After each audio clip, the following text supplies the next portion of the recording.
For 9 days and 9 nights he hung from the world tree. He hung suspended, the world inverted. What was above became below, what was below became above. And in this sacrifice, Wotan, 9 days and 9 nights, perceived the axis of the world. And he received, through the gift of the sacrifice of one of his eyes, the power of omniscience, monadic vision. And then finally, he was given the runes. And the runes are a set of symbols that form a totally different magical system than the tarot. And some would argue that it's antithetical to the tarot. It is a Scandinavian magical system, a form of writing that goes back to at least, I think, the 8th century. We have records of it. And the runes play a special role today.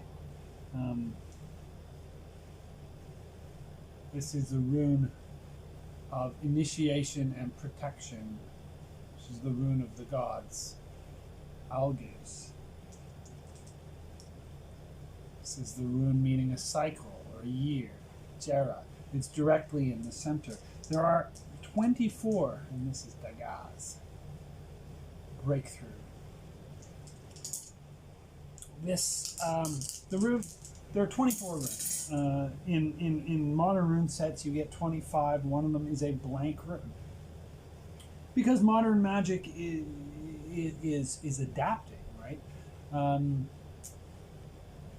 Pure traditionalists will use the 24 Elder Futhark. There are also the 16 Younger Futhark, which are adaptations of the rune as well. There's versions of the runes that appeared in Wales, I believe, and all over the place. But for the sake of this discussion, we're going to talk about the Elder Futhark. And I'm actually not going to go on about it at length. I'm going to put it out there as a place of investigation. As you know, if you're following my course, many times what I do in a given week is set up trajectories, areas of exploration. In other words, I'm pointing to a wing of the library. Here's where the rune material is relevant. Here's where the Enochian material is relevant, and so on. So this is a special week. I like this week a lot. It is a major download. I would say that probably of all of the weeks in this course, this might be the largest in scope. But don't worry, you can actually take it piece by piece, right? You can take it one chunk at a time, and you don't have to take all of this in. So we're going to talk today about Wotan and the runes. We're going to talk about the concept of the Hanged Man as alchemist, the concept of the Hanged Man as dead and reborn god, and the concept of self-sacrifice. And we're going to talk about Enochian. And Enochian is an enormous, it's a magical system. It's enormous, enormous in scope. So we will talk about that. But just to get us all on track. Hold on a minute. I just need to find. Hey, I'm back from my little quest. So here we have our map of the tree, remembering that we actually don't use the tree exactly as it appears here. We've swapped out 3 sets of paths. So so we've optimized the tree using the proximity principle. Now, this is the lower face or microprosopis. This is the composition of energies that represents a facing towards the world. And this is the component of the magical system that allows us to compose ourselves towards the world. Now, as I said, there's two faces in a bridge, or really three faces. So the upper face is this shape here, starting with this path and including these. It's this upper face that composes itself towards the divine. So this is in, like a telescope, and this is like a microscope. And this M right here is where we are now. We have transitioned out with the path of death out of this lower face, and now we are entering this place of refinement. Really, the central four paths. If you're going to focus anywhere on developing tarot, if you had to pick four paths using this system to work on, sans everything else, I would work on these four. And these four are the Hanged Man. Again, it's in the reverse. So the Hangman, Justice, the Wheel of Fortune, and the Hermit. In between these four, there is a kind of, I want to say, a moral work, a kind of internal ethical work, a kind of work on the self, a face towards the self, the building up of a strength and internal resilience, a type of transformation, whatever you want to call it. Something happens in these four paths that is crucial to our ability to process the rest of it. And it's in a sense the crux of the matter. And crux makes sense in this context because, of course, there's a concept of the cross. The cavalry cross is the cross that is like so. The hill of cavalry being where Christ was crucified, and that cross, as we know, is basically made of 6 units, like the faces of a cube, and it folds up, which is why Tippereth, this center sphere, is assigned to the cube. Now, we are traversing here. We are basically going from wisdom or magic to severity. And so what does this really mean?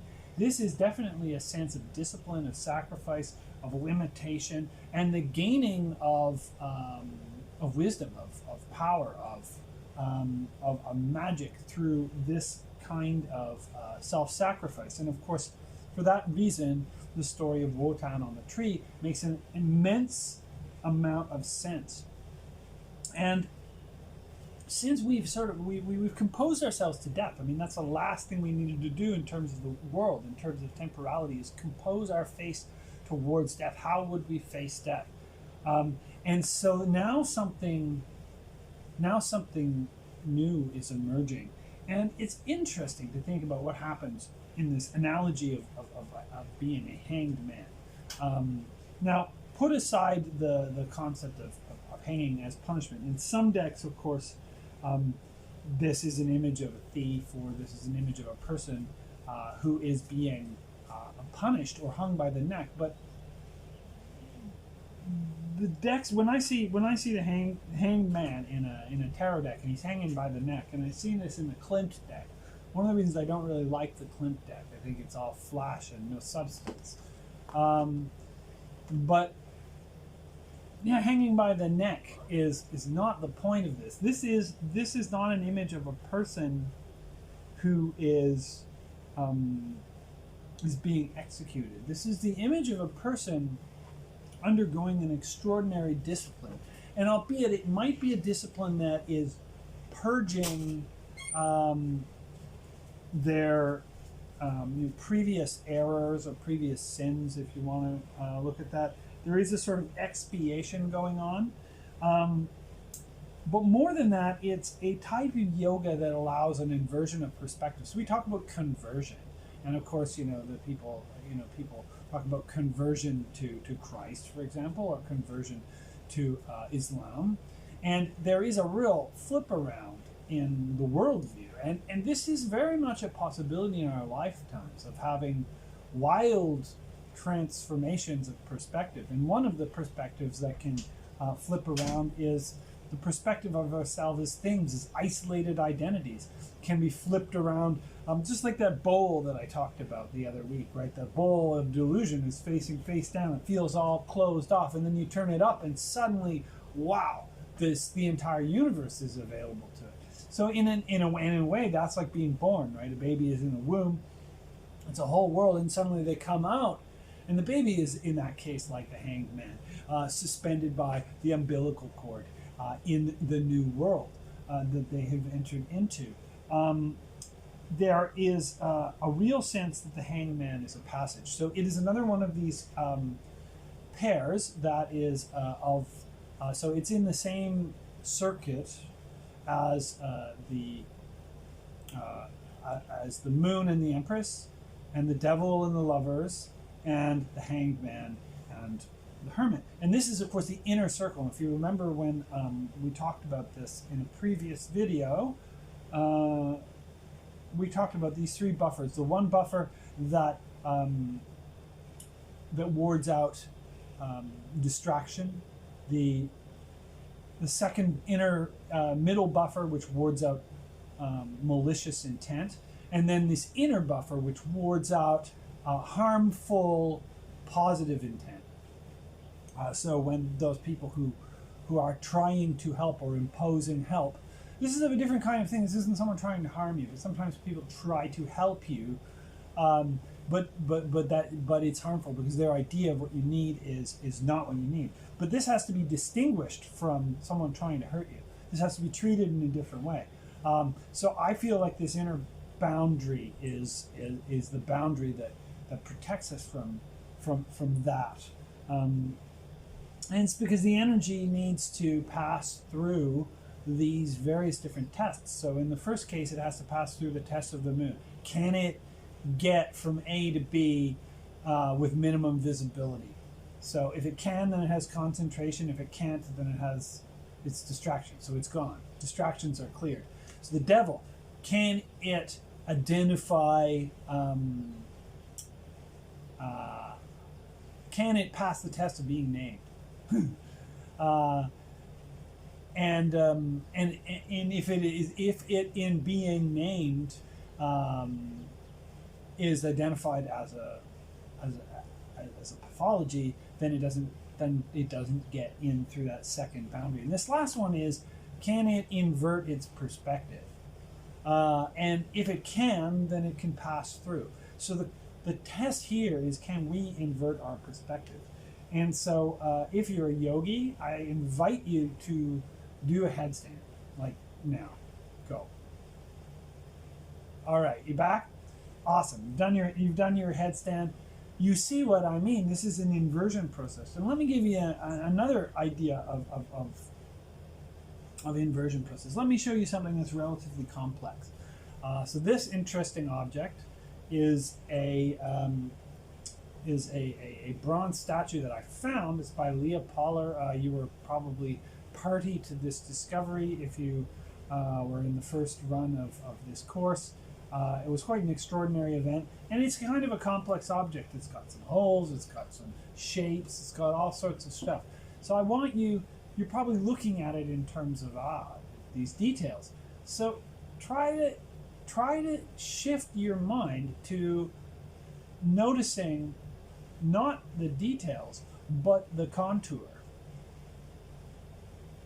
The contour that defines it picks it out as a single thing. And if this was purple or black, the best way for me to do this is if I painted this absolutely matte black. If I painted this matte black and showed you the same thing, then by erasing internal content, we've just revealed the negative space that defines it. And artists, when they're doing figure drawing, will often have this epiphany where they're trying to draw an arm or a leg, and then have a realization, hold on, don't draw the arm or the leg, draw the gap, draw the space that defines it, draw the emptiness that picks out the volume. And what does this do? This allows for the volume itself to have all internal difference erased and be perceived as a single kind of body without organs, a single silhouette. And to my mind, actually, I have this beautiful image now of the hangman just hanging in silhouette. And the most important thing is actually everything other than the hangman. The hangman is picked out against the sunset, if you will, in this image that just came to me. And in this silhouette, because that act of perceiving everything else, the radical outside of a set of boundaries, allows everything within that boundary to suddenly become one. There is a unity that's sublated or subtends all the difference. So there's a unity to my body and my being that subtends all the difference, my glasses, my eyes, my ears, my nose. Body without organs is a concept that the Deleuze and Guattari came up with, and I think it applies here. It's the zero intensity body, the body without organs, and it's that presence of unification, of diversity, that is not actually a plus one. It doesn't exist without the organs, but it can be conceived of through a perceptual subtraction of the organs.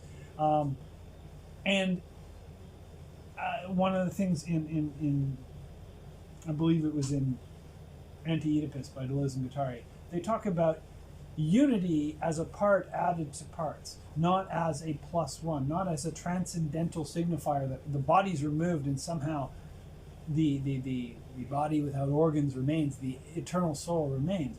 They want to say that there is a unity that is fully immanent. And I think that what we can find with the hangman is a perception of this immanent unity. And as you can see, this definitely pertains to, you know, the meditations on mortality that we've encountered. And in this process, we're now opening up a whole new territory to explore. We're opening up a whole new domain, an inner space that we can plumb for wisdom. And this is a card about wisdom gained through sacrifice and limitation. So there's this tree that he's pinned to. This is a Tau, this tree, and it's a cross. So the letter Ta is, of course, a Tau. And so this is the Mem, which means water, has a value 40, which puts it in the same Ekbakar chamber, remember the 9 chambers, as Tau, or 400. And so it definitely relates to the crossroads. And of course, thieves were hung at crossroads. This is connected back to the world. This is very much connected to the world. And it's interesting that the 3 parts of the tree all start with something that's connected to the world, right? So the world starts the first part, the hangman starts the next part, and I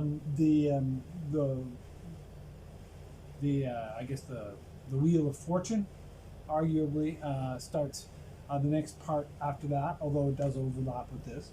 And the Wheel of Fortune is like the world. The hangman. So the hangman is suffering, right? He's limited in position. His scope of action is no longer free across the surface. He's got definite contours, a definite focal concentration, and he's no longer able to do or move how he wants, which is, of course, the metaphor for life, right? The cross is that which pins us down, our responsibilities. But it raises a very interesting concept of freedom, because with this image of the hangman, and look, he's chilling, right? He's not actually that upset about this. He's quite blissful, and of course he's got the halo, so he's accepting suffering in a way that's illuminating. He's accepting limitation in a way that is freeing, and this conversion, this inversion of perspective, it happens when we encounter a problem that we've tried to solve again and again and again and again and again in a number of different ways, all with the same results. Of course, the definition of magic, madness, right? Doing the same thing over and over again, expecting to get different results. But the hangman then sacrifices something, sacrifices some last bit of reserve, if you will, holding back from going all the way to seeing it in the other perspective. And by turning it around, there's a radical shift. And this week, we can expect a radical shift in perspective, an inversion of perspective. Let me give an example of limitation and freedom. So, chess. If I have a chessboard and I've laid it all out and it's got all the squares and the pieces are all there, freedom would seem to be the ability to move the pieces any way you want. You get a kid and you're like, we're going to play chess, with a 3-year-old or a 4-year-old or a 5-year-old. They're going to want to move the pieces however they like. They do not want to have the pieces restricted. Their pawn can jump over and eat your queen. There is a freedom of movement across the surface. And this is the interesting thing about freedom. Of course, freedom is another one of these words. It's a poorly analyzed composite, as Bergson would say, right? Poorly analyzed composite. It's a richer idea than it sounds like when people say freedom. We do it for freedom. Freedom. Well, freedom. What does that mean? I mean, the freedom of every cell in my body to go and do whatever it wants. That would be me turning into a vapor or melting, right? That's freedom. Like, look at the end of Indiana Jones and the Temple, or Indiana Jones and the Raiders of the Lost Ark, right? They all melt, right? Because the individual molecules have been freed of the bond of having to participate in in the total body. See, wishing for freedom unqualified is kind of a foolish wish. Because that kind of freedom, unqualified surface freedom, is shallow and dissipating. So the idea of playing, can you imagine we're gonna sit in front of a chessboard and there's no actual rules to moving the pieces. We'll just move the pieces and somehow, wouldn't keep my attention very long. There's no gravitas, there's no tension, there's no interest, there's no depth. And yet, when we give limitations to the pieces, and not just any limitations, but a balanced set of carefully chosen, refined, almost alchemically distilled limitations to these pieces, the game suddenly opens up. 8 by 8 squares, 64 squares, just telescopes into this incredible depth of combination and permutation and possibility. And that's what I mean by freedom through limitation. We're not looking for the freedom to do whatever we want. We are looking for the correct parameters in which to pursue the work of greatest value. And you could say that's your true will, your holy guardian angel, or your way, your path, your great work. It is this set of possibilities that opens up when you sacrifice superficial freedom for a set of limitations that is perfectly suited to your highest potential, your greatest potential. And this is the potential of the universe to express something of itself through you, through the coordinates that are you. The mode that is you has the potential to express in it the entire universe, provided it works under certain limitations. And so we discover these limitations. And we discover them through philosophy, through self-inquiry, through honesty, through remorse and repentance. So here's a person correcting errors, correcting sin, which once meant to miss the mark, correcting sin. There's a catalog of bad things that the pastor down the lane has for you. It's not that. It's not what's that famous sign? Yoga and smoothies and all that kind of stuff that's supposedly evil according to the born again contingent. It's not that. It's errors. But imagine repeating an error over and over and over and over again, and not addressing that error, not course correcting it. That would be continuously missing the mark, and that would cause suffering. So here is the willingness to actually undergo a kind of a purification, a kind of a restriction that then allows this error to be corrected. What else can we see here? We can see, and one thing we can see is Descartes. As everyone knows, I'm not a great fan of Descartes, but Descartes is a master of the cross, in that Descartes created the Cartesian, the XYZ axis, right? The XYZ axis is Cartesian coordinates, is the cross, and it's the cross superimposed over the entire universe. And this is a way of torturing the universe, and torturing it out of any ambiguity or doubt, which is the language that Francis Bacon, not the painter, the philosopher and founder of science, he described scientific method as torturing the secrets out of nature, out of her. The misogyny is not lost on me, so this is me I'm not advocating this kind of I'm not advocating that as a positive thing, but it is a reduction. Certainly, as a metaphor, it's disgusting. But the reduction of all variables through the scientific method is a means of gaining an exact knowledge of a thing behaving under isolated conditions. And so doubt, as in Cartesian's hyperbolic doubt, doubting everything except for I think, therefore I am, which is itself a problem, that's his cross, right? The I am becomes this tree upon which we are hung. But this hyperbolic doubt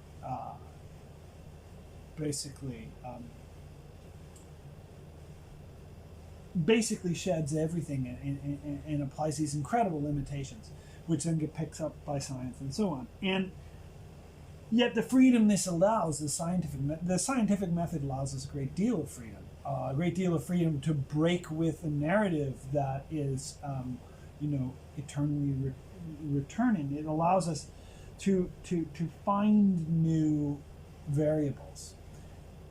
And something that Rachel Pollack wrote about the Hangman that I found very interesting is she says this is a very unusual image. This is a very unusual image, and it seems to be only in the West. And she ties it to Odin, but she ties it particularly to the alchemist. She says this image, and the image is, by the way, is a triangle with a cross over top of it. You can see his body is formed into that. That is the symbol of the great work. And this is the symbol, she says, of the alchemist, who isolates and then transforms prima materia. So we have encountered the prima materia. We've encountered the crucible, which is temperance. We've passed through putrefaction, which is death. And the alchemists themselves, this is in a way the distillation of spirit. So if you can imagine this analogy as making alcohol, whether you drink alcohol or not, it's distilling. This is the point at which a new substance emerges out of the rotting material. and it is arguably a pure substance. The hangman therefore represents this visionary inversion, and of course, we can talk about intoxication. We can talk about intoxication with the spirit. We can talk about the visionary power of the hangman. The hangman has intense visions while on the tree. So this, we can take this in two directions. One is, of course, Odin. Odin receives the runes. The runes are of this incredibly distilled alphabet, and they're very interesting because they it's not an alphanumeric system. People have tried to fit it into an alphanumeric system, but it's not like Hebrew and Greek and Arabic. It doesn't work like that. It's not an alphanumeric system. It's working on a different level. It is diagrams of force direction. So, like, here's an example. This one's called need, nothid. This is a direction of force crossed by another direction of force. So this is force experiencing pressure buildup, right? Because this shorter line is crossing the longer line. The longer line is this sense of force, boom, and it's being blocked. So there's this buildup of need. So this means that the force is probably going to have to invent a diversion around the blockage in order to meet the need, which is, of course, the mother of invention. So that rune is very potent in that respect. Let's grab another one.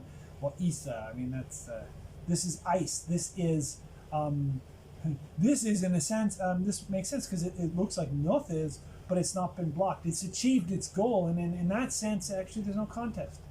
It is frozen. And therefore, this is the raw image of form itself. This is pure materia, prima materia, in fact.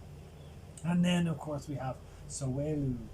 This is the sun, and this is a very dynamic rune, like a lightning bolt, high energy, and it engages a spin. So you can analyze these runes in that way, and I think that to me makes more sense than an alphanumeric attribution. The other thing to know about the runes is their source, right? You want to get, if you want to study the runes, and I mean, I would be honest that my study of the runes is younger than my study of the Kabbalah, but if you want to study the runes, you need to read the Eddas. You need to read the poetic Eddas, which is the stories of the gods, the story of how Odin received the runes, all of this stuff, the Ragnarok, Norse mythology, poetic Eddas, incredible masterpiece of world literature. So right there, to study the runes, that's your primary source material. This is a really cool deck. It's called the Yggdrasil deck. Yggdrasil is the name of the tree that Odin hung off of. And there is a Norse tree of life that's slightly different. There's 9 worlds. And this deck is an oracle deck, but more importantly, it's actually a set of illustrations of characters from the Eddas, divided into 9 groups of 9. And they're beautiful, beautiful drawings. I mean, this one prizes it. This is a fucking great deck. Pardon my Scandinavian. But this is just really cool. I'm not over the moon about just random oracles, crystal oracle or wildebeest oracle or whatever. But when something has really something to teach me, an oracle like this, or like the runes or so on, that's what I'm looking for is something that I can learn from. And you play with these long enough. Oh, look at this character. You know him. This is Loki, the trickster god. Bragi, the god of poetry and eloquence. There's so much to learn in this. If you play with these cards long enough, you'll get a knowledge of all the principal players and characters in the Eddas, as well as the 9 worlds of the Yggdrasil. And the 9 worlds of the Yggdrasil are Asgard, heaven, Midgard, the world of the human beings, and Hell, the underworld, and then the world of the light elves, the world of the dark elves, the world of ice, the world of fire, the world of giants, and the world of dwarves. And these 9 worlds that the tree connects with are all the different sort of functions and capacities of the human being centered on Midgard. This becomes interesting with the low shu. They can be mapped onto one another, where Midgard would be firmly in the center, in that 5 position, right? The ambiguity of the human realms. Remember from the death card, right? The human, from the wheel of life in the Buddhist, right? The human realms are that place where you have a certain freedom to awaken. We saw that the number 5, which is assigned to Gebura, which is severity, appears in the center of the low shu. It also appears in the center of the unique order 4 magic hexagon, order 3 magic hexagon. The fact that 5 appears there is quite extraordinary. 5 in the Chinese represents, of course, the realm of the human as well. So this ambiguity, this kind of this place of choice, is Midgard. And I'm not going to go too far into this. It's really cool and worth exploring. And over use you gain depth in it and stuff. But this is as a supplement to working with the runes and as part of that larger universe. Is well worth going into. Here's an example of the runic version of the Tree of Life, the 9 worlds, and 24 paths connecting them. I don't know whether that's a modern innovation or not, but it's generally in Iceland at any rate, the Asatru, which is the name of this faith, if you will, is unbroken. The practice is unbroken. This is by Edred Thorson. His other name is Stephen Flowers. Interesting character. I don't trust him entirely. His books, I think there's a lot of innovation that he's importing into this stuff. He's obviously a magician. He's obviously he's heavily involved as Stephen Flowers in the satanic community, which is fine. But there's more going on beneath the surface in Edred Thorson's work than meets the eye. So very, very worth just being aware of. And I would say, to go deeply into the runes, I wouldn't. He's very, very, very prolific. Most of the books are out there by him, but finding others would be valuable. There's one by someone, Albert Blum, I think is not worth reading. It's kind of made up. But Edred Thorson's stuff is interesting. There's a lot of interesting ideas in it. But I would think that there's deeper wells. And the poetic edits are obviously one. Okay, so we talked about the runes. Each rune also has a poem ascribed to it that's very ancient, so that's kind of probably what you do if you wanted to really fully grasp it, is you memorize the poems for all the runes. So that's a place we can go with this. We can go into the realm of runes, and I'm going to show you something really cool with that in a bit. But there's a few other things. Okay, we talked about... Okay, I want to show you a few of the other versions of the Hangman. So we've looked at this one. This one I like a lot. Look at this little beetle that I found in the death path. Very iridescent, beautiful. He's dead, but he can hang out here.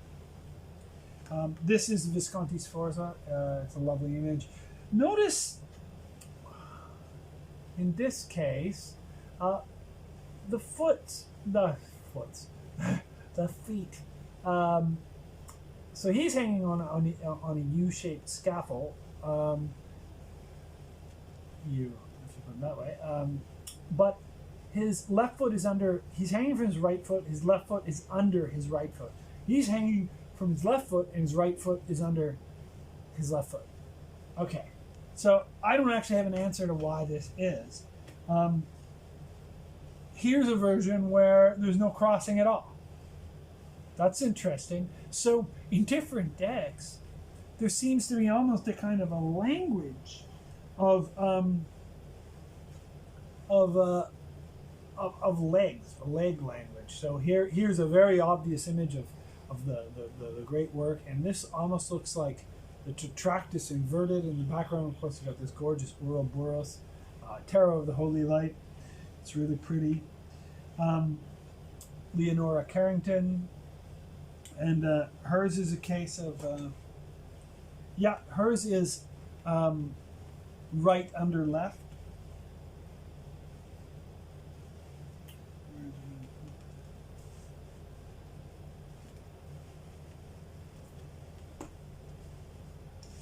Okay. I'm going to put that. Another one. Oh yeah, look at you. This is an important one. This is right over left. This is Crowley. Crowley's is very interesting. Hanging from the Ankh. The serpent lying dormant in the water. So what does this mean? Well, one of the things I understand is that when people do the headstand in yoga, they're putting consciousness in the root and allowing the energy that's in the root to experience the position of the crown. So in doing that, they're causing an awakening. It's bringing light on the Kundalini serpent. So this is a method of awakening the Kundalini serpent. Crowley didn't like this path very much. Crowley, of course, was steeped in philosophers like Hume and Schopenhauer and Nietzsche, and so he held with this general idea that we're reevaluating the values of the world. And one of the values that is getting reevaluated is this idea that we are eternal sinners paying a debt.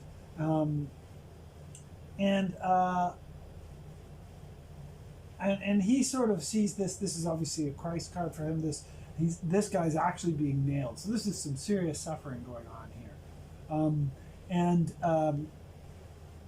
It's submerged within a gridded space. So remember what I said about Descartes and the superimposition of the grid upon the universe. Here is this space beyond the grid, and here is the gridded space. And then almost beneath it all is another ungridded space, and shining from his crown are these lines that perceive the coiled serpent. So this kind of Cartesian space is actually an intermediate space. It's not an end. It's a passage. It's a bridge. Much like the 9 days on the tree. He doesn't go and hang to death. He hangs on the tree for 9 days as a bridge into this great awakening of the runes. So you could see that, right? The life, the suffering, and the awakening. Okay. Another interpretation of this gridding system is that this is the Great Table. This is the Enochian Great Table. We see this appear again and again. Let's have a look here first. Here's a nice complex version, obviously with the table in the background and the hangman. I think it's kind of funny that he's got a hexagram on one of his butt cheeks. It's a very muscular butt cheek. It's another case of the naivety of this artist. Like artistic. Obviously, they're not naive in terms of the mysteries, but like the naive, artistic skill. I love this deck for that. I mean, I like naive art. That's one of my favorite things. And so yeah. But he's got this hexagram on the butt cheek, which is great. But up here is a fully schematized version of the Rose Cross, and this is this is a diagram of the rituals of the Golden Dawn, particularly the lesser banishing ritual of the pentagram, but is also the hexagram rituals and the middle pillar and all this kind of stuff, which if you look into Golden Dawn you'll find out about, which culminates in Enochian. But at the center of this cross is this rose that blooms. So at the center of the limitation, there is this blooming, and the blooming is into 3, 7, and 12 petals. And that's 22 in a group of 3, a group of 7, and a group of 12. So that's the mothers, the doubles, and the simple letters. And you can see the same thing on the back of Crowley's Thoth deck. This is a glyph of the synthesis of the whole. In fact, you can meditate on this. I sometimes say the 79th image of the tarot is the most important. You can meditate on this as it assembles the entire system of energy into one picture. And the experience, this is even color-coded, right? With the colors of these trumps, the major arcana, blooming in the center. So this is something that can... this is a symbol of limitation and freedom within limitation, blooming, and there's a cross within a cross, of course. The outer and the inner orders. So there's something really, really beautiful about this process and redeeming. So when I see the Hangman, I recognize that it's going to involve limitations, it's going to involve restrictions, but it is a profoundly redemptive energy. And speaking of profoundly redemptive energies, there is the much misunderstood system, or much just simply not understood system, of Enochian magic. So Enochian magic was first channeled through some scrying experiments by Dr. John Dee, who was an Elizabethan astrologer, the astrologer of Queen Elizabeth. It's an extraordinary story. I suggest you look it up. Ended up receiving these using black mirrors. You can go to the museum, the British Museum, and you can see these objects, these scrying stones and mirrors, through which Edward Kelly, which is the pseudonym of a guy named Edward Talbot, which is the pseudonym of who knows, is this guy who showed up at Dee's door as a scryer and was very, very adeptly capable of gaining contact with these entities. Dee would do a ritual, and they would, and Kelly would dictate, to the creation of these tables, these grids of letters, and the biggest one is called Liber Loga, spelled Logaeth, and that's way outside the scope of this. It's this ridiculous thing. I went and actually saw a copy of it in London, in the Warburg Institute. And it's a monster. Like, nobody's really tried to crack it. But what has been really adapted in the West is the Watchtowers system. So here's an example of the Four Watchtowers. So you can see this is really what's on that. That's really what's on those cards, is this grid. And it's a grid that's divided into 4 tables, and the 4 tables are unified by a 5th, which is a set of basically 4 5-letter words. And if you're in my course, I'll supply materials if you want to explore this further and make a set. Otherwise, I commend you to the work of David Allen Hulse in the Western Mysteries, because if you want to make this usable, you have to understand just how ridiculously convoluted the Enochian system is. It is and it isn't. It's actually incredibly elegant, incredibly succinct, and incredibly precise. But it is so blinded. The manuscripts are covered in deliberate misdirection and all this sort of stuff. So it took hundreds of years, basically, for someone to publish a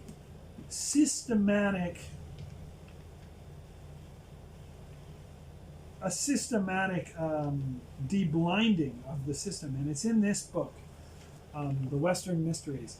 There's also, if you're in my course, I'll send you a link to an article on this, but I spilled coffee on this. I kind of like it sometimes when my books look like they're hard red, because they are. So there is an Enochian. There's a script used for Enochian, but it's actually not original to the Enochian system. The Enochian system was mostly transcripted through English letters. So it makes sense to treat the Latin alphabet as its native alphabet. There's a couple of reasons why we could,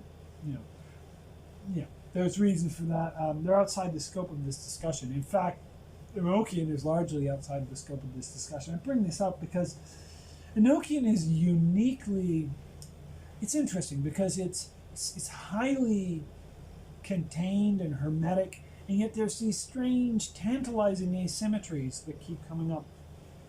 And they point very strongly to the world of Bariah, the world of water.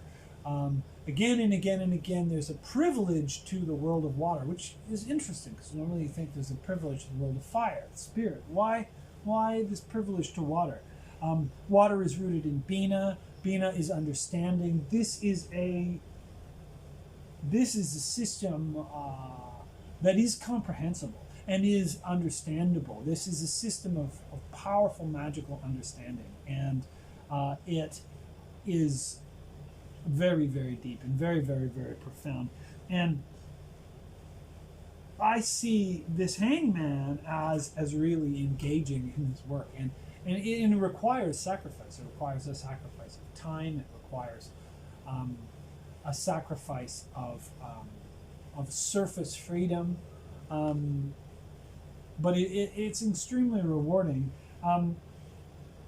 Often people are warned away from Enochian. Part of this is due to the fact that Enochian is heavily blinded, and the blinded versions can basically send you for such a spinner of confusion and discombobulation that you get frustrated and give up or lose energy into them. The deblinded version has a very nice way of returning the energy of investment. So in this respect, I'd say it's safer. But I would say that it is, you're going to experience incredible vertigo if you start to work with Enochian. Just like you're hanging over a vast abyss and suddenly, holy cow, the scale of things just goes up a notch. Like, here's another way of looking at this whole set of these three zones of the tree, right? The outer face, the middle face, and the upper face. This is one level of compression. And as of now, we're operating a whole other level of compression. Now the intensity of a single path is equal to all the paths that we have walked so far. And there is a stage at which this intensity is going to increase again. But right now we need to get used to this. One of the things that prolonged work with Enochian and the corrected tables and an exploration of it will do is it'll ease the burden of complexity. It opens up this incredible sort of scope of complexity, but does really bring it together. But it involves a lot of commitment. I put it out there as a system that is in many ways has its home. It's housed here in the Hangman. But you don't, by all means, have to go down the rabbit hole of Enochian. But it behooves us to, how should I say it, introduce the subject here. And if you're taking my course, we can talk about it more. Or if this is something, a practice, as you can tell, that what I'm doing is a practice. This calendar is a practice. And it repeats again and again and again. So if some year down the road you're back here and you're watching this video again, and the first time around you're like, whoa, no Enochian, and you decide, Enochian is something that I'm ready for. I'm ready to open that Pandora's box. Then you can do that. I put it to sleep for a decade, and then I opened it up again here, and I was very trepidatious, but I had a lot of, there were clues saying it's time, it's time, it's time, and I'm very glad I did, because when it comes together, its redemptive quality is extraordinary. It really is a very, very beautiful and sublime system. I have some opinions about it, perhaps not to be fully disclosed in video like this, because I can't really prove them all, and of course we live in a world in which conjecturing about that which we can't prove is not smiled on. But I'm not one of these people who necessarily thinks that Kelly received transmissions from angels as such, or demons as such. I think that Kelly may well have. I think it's quite possible that Kelly had learned this system and was putting on a show for Dee. And I think that it is possible that this system was either invented by Kelly or existed prior to Kelly, in the some subculture in the British Isles. Why do I say that?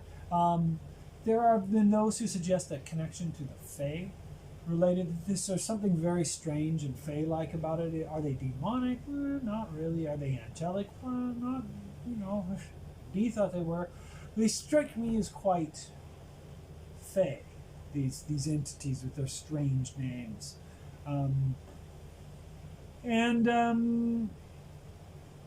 I have done exploration with this system and the the Druidic alphabet, which would have also was present in the British Isles and in Ireland, and so would have left a trace in the oral traditions. So it seems not entirely impossible to me that there are inherent connections with pre-Christian British magics and Enochian. So that's my sense.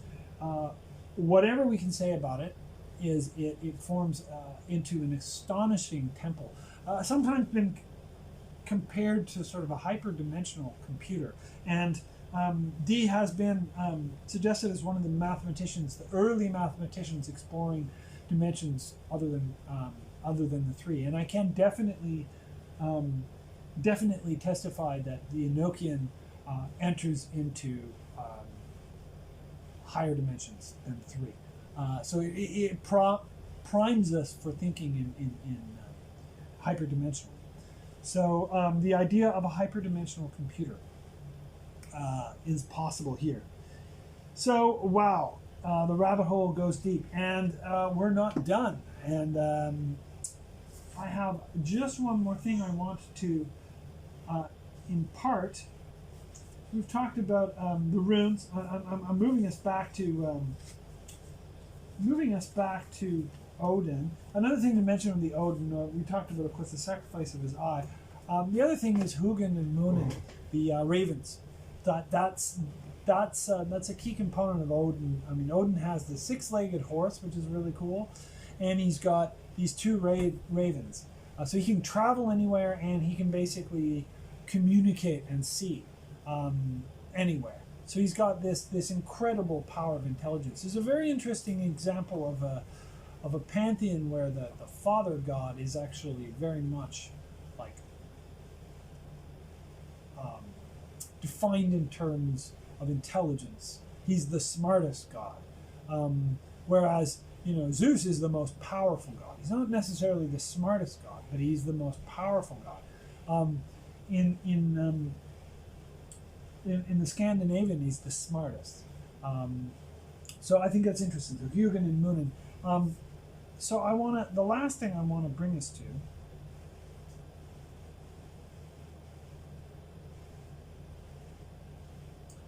is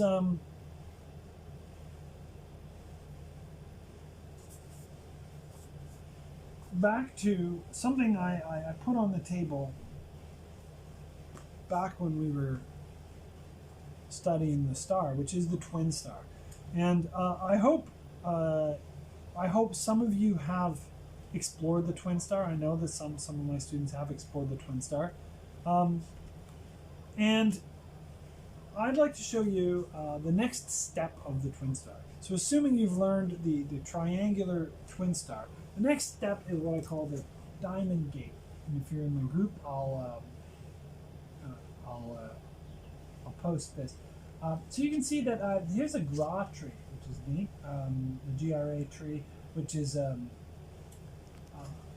symmetrical version of the Tree of Life. Here's another one. If you cross two of them, then you will produce this matrix, which is really just a 4x4 grid. And here we have the famous Nokia Magic square, and some other various and sundry features. But the diamond gate is two twin stars sharing a base. So once you're capable of generating the diamond gate, something incredibly interesting occurs.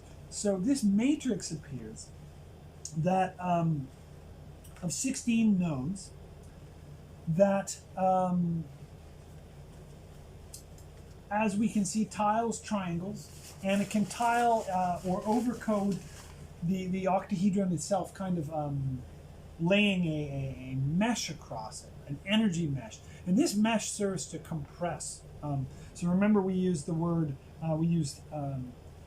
11 stage process of creating the twin star. We can use the word abrahadabra or palas atina in 11 beats, 11 letters, 11 beats, compressing this triangle, the twin star, into one potent energy circuit. Now, so much more so with the diamond gate. So the diamond gate is when things are starting to get very, very, very, very interesting. And I noticed a correspondence or similarity while studying the diamond gate to this story of Wotan. And let's look at a couple of things here. So one thing, so we have the diamond gate, as I show you. Here is another set of diagrams we can look at. You can see the Yggdrasil tree superposed on this diamond gate structure.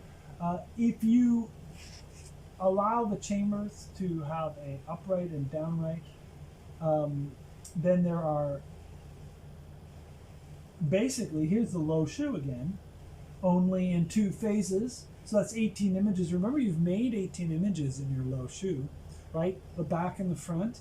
Well, here we have 9 days and 9 nights. 9 days and 9 nights. So here we have an image that very much, where the day contains the night and the night contains the day, bear analogy to this idea of Wotan hanging on the tree. So the diamond gate opens up this possibility of envisioning it as a drama of Odin on the tree. Here's another rabbit hole we can go in. As you can see in the twin star, there is this space at the top, right? So you can see there's this diamond right here. And so into that could form another twin star, which would then bifurcate and bifurcate and bifurcate. So you've got this infinite bifurcation in one direction, which is also an infinite coalescence in the other direction. And you can see I've got the name in runes. Odin at these intersection points, right? These 4 nodes. And we have gates within gates. And these 4 as Asgard, Midgard, and Hell. So the heavens, the earth, and the underworld, right? The branches, the trunk, and the root of the tree upon which the hangman hangs to receive the runes. So what's the exciting news? The exciting news is that we're going to take the, where did I put my little diagram? I'm going to take this, what I want you to do before class is do some research into the runes. Have a look at them. Find online the 24 runes of the Elder Fodar. And I want you to see if you can find the runes in these paths. Let me give you an example. The last rune in the series is called Otilla.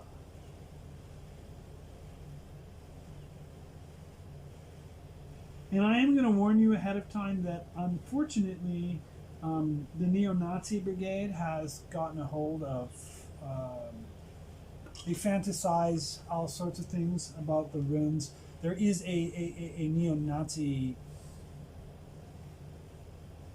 parasitism on the Nordic system, on the runic system.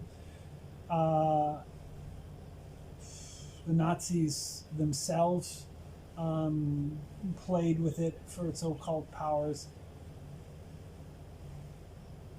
I was in Iceland. I stayed with the high priestess of Asatru in Reykjavik. I asked her, what's the deal with these neo-Nazis? And she just put her head in her hands. Like, the amount of letters that I get from skinheads in American prisons asking stupid questions is unbelievable. So just do know that in this rabbit hole there is a certain kind of an ugly side of it. That by no means defines it. The runes are not a neo-Nazi thing. Like pretty much everything else, the neo-Nazis and the Nazis, like the scavenger parasites that they are, have tried to co-opt it for their little fantasy of purity and superiority, but it does not make its mark. And so, with that, I introduce you to the Otilla Rune. The Otilla Rune means family, blood, homeland. As you can imagine, that this is a rune that does get distorted. I'm going to say it's humanity. I had a strong vision of the Otilla Rune with the whole earth in the middle. And so this is, and of course it looks like a fish, Ichthys as well. Here we have an example, and you can see we could put it here too, of a rune appearing somewhere on the surface of the diamond door. So this becomes very interesting because we talk about runes as essentially pathways, as kind of they channeling force lines across a type of a matrix. And I was talking about this astral computer, this hyperdimensional computer. Computers, physical computers. What if physical computers weren't actually the goal? They are a manifestation of a type of thought experiment that has started to emerge in the last 500 years about a highly sophisticated set of parameters that human beings have been considering, including logic and including binary and various things. The machinic implementation of this is a symptom. It's not the goal. It's not the.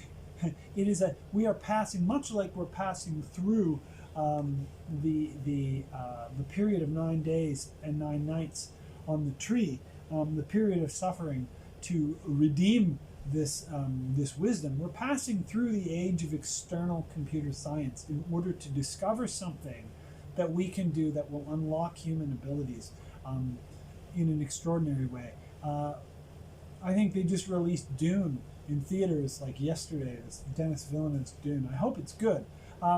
Dune is way ahead of its time. It's got an image of this world that has formed after hundreds of thousands of years after breaking from dependence on external technology. And human beings have developed the ability to become mentats. So computers are actually people with super high level, they're human computers. They're people with high level calculative intelligence. built by design through mnemonic practices and so forth, and they're able to do all these calculations and so on. I think that's where we're really going through the age of technology and the exo-technological age, and we'll find ourselves in an age of intra-technologies, computers made of language, orally transmittable, hyper-sophisticated maps of the universe, modes of compression and intelligence.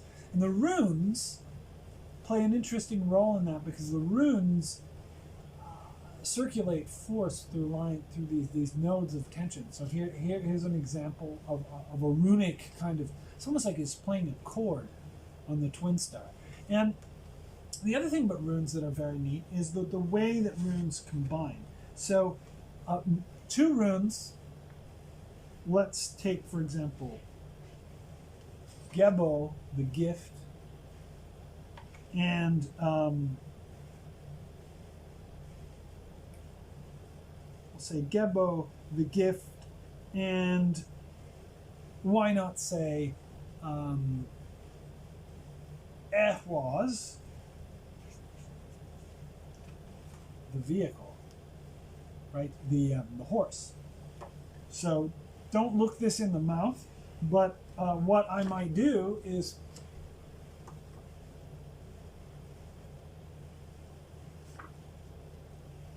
something like that. So I have just combined two runes. This is where the Hebrew is really great for creating these number correspondences. The runic system composes itself into these increasingly sophisticated and condensed kind of singularities of meaning. So here we have two runes, Gebo and Ehwaz. So this is the idea of the gift of a vehicle, the gift of a horse, the gift of travel, and a gift from the gods. This is Gebo. So I would say the runes themselves, can be received as a gift of this type of movement. What if we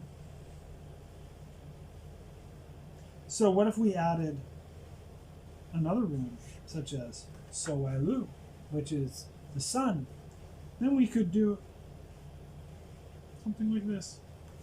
And I mean, there's no hard and fast rule of it. So now we see that Soelu, the spin, but this implies spin and counter spin. We have a rune that can be made to, or a bind rune that can be made to symbolize the microcosm and the macrocosm, right? As it said, the Earth goes counterclockwise around the sun, but the sun appears to go clockwise from the surface of the Earth. So clockwise creates the day, and counterclockwise is the picture of the night. So Diasil and Wittersons, instead of being seen as good and evil, which they sometimes are, Dexter and Sinister, left and right, or right and left rather, can be seen as day and night, as focal point or the depths, or macrocosm and microcosm. So here we would have two spins going in opposite directions reconciled, so reconciliation of the microcosm and the macrocosm. Obviously, I can keep adding to this. I can add more to it. There are what are called Galder staves, which are usually 8-spoked staves with different runic symbols on them. Go down the rabbit hole and see what's there. But my point is that now we have this this rune. Your mission is, by the way, to find all the runes in here. And if you don't, then come to my class and maybe I'll show them to you. All of the runes appear in this matrix. We could make this. We could make this also into a bind rune. How would we do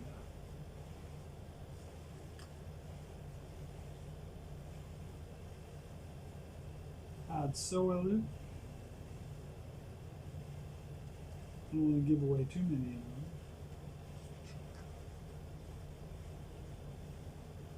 So here we have an interesting version, and there's more. So this is what I've created is this image of the world in relation to the sun.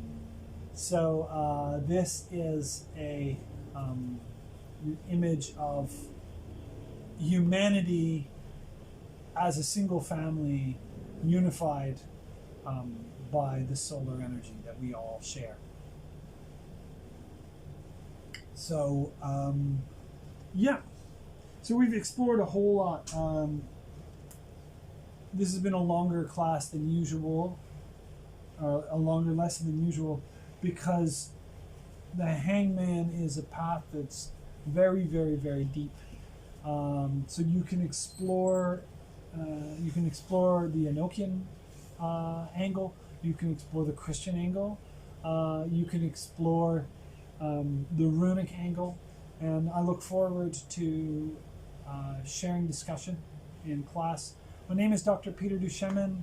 This is the Forest of Life Venus calendar, week 20 out of 32. So thank you, and I will see you anon.